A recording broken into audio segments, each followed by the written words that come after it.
Dinas Pekerjaan Umum Kabupaten Sukabumi menggelar berbagai kegiatan dalam rangka memperingati Hari Bakti Pekerjaan Umum ke-78 Jumat 1 November 2023. Dalam acara tersebut dihadiri langsung oleh Bupati Sukabumi serta seluruh jajaran pegawai Dinas Pekerjaan Umum Kabupaten Sukabumi.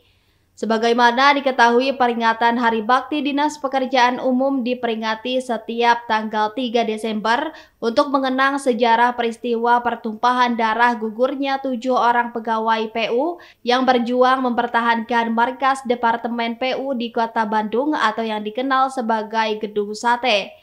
Peringatan Hari Bakti sebagai wadah memunculkan energi positif dalam membangun semangat kebersamaan untuk mewujudkan infrastruktur yang semakin lebih baik.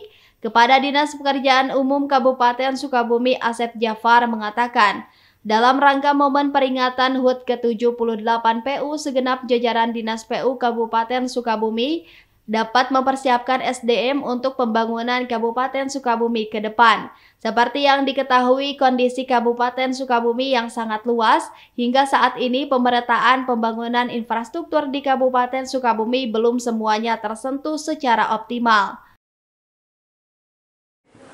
Hari ini kebetulan puncak acara Hari Bakti PU yang 78, di mana rangkaian dimulai dari 1 November kita melakukan bersih-bersih dengan warga masyarakat di beberapa irigasi. Ada peresmian, ada monitoring pembangunan jalan, jembatan, dan irigasi.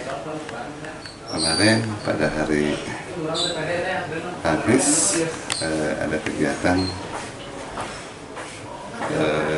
bukan Kamis ya, Rabu. Kalau enggak hari Selasa kita melakukan peresmian jalan jembatan Cilemutan.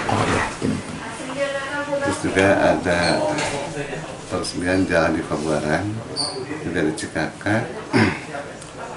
Juga ada kegiatan mancing bareng dengan orang lembur, sadudulur mancing bareng. Dari Kecamatan Pelabuhan Ratu, Kabupaten Sukabumi, Indra Sopyan melaporkan.